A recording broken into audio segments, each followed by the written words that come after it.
In the event of a flat tire, first, make sure you're parked on a firm, level surface safely away from traffic.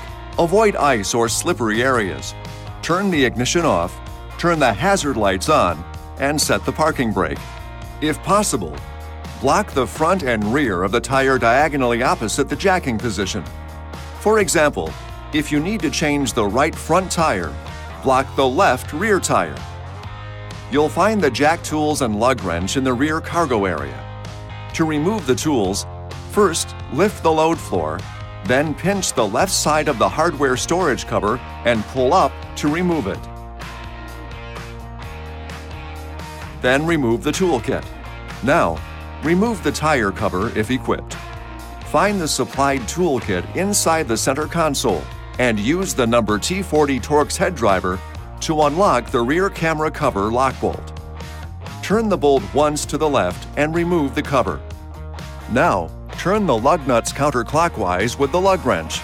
If equipped with locking lug nuts, you'll need to retrieve the lock key from the glove box and place that over the lug nuts first. Remove the lug nuts. Then, lift the spare tire away from the carrier.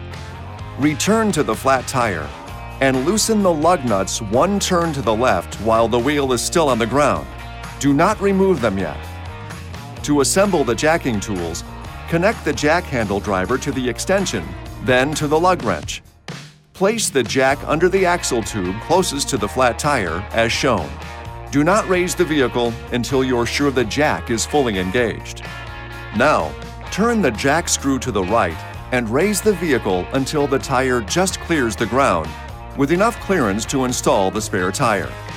Remember, minimum tire lift provides maximum stability. Okay, now go ahead and remove the lug nuts and wheel. Place the spare tire on the vehicle with the valve stem facing out. Damage can occur if you mount the spare incorrectly. Reinstall the lug nuts and lightly tighten them clockwise. Now, turn the jack screw to the left to lower the vehicle. Once on the ground, remove the jack and finish tightening the lug nuts. Alternate lug nuts until each has been tightened twice. Maximum effort should be used for final tightening of the lug nuts. It's always good to have the tightness checked with a torque wrench by your authorized dealer or at a service station.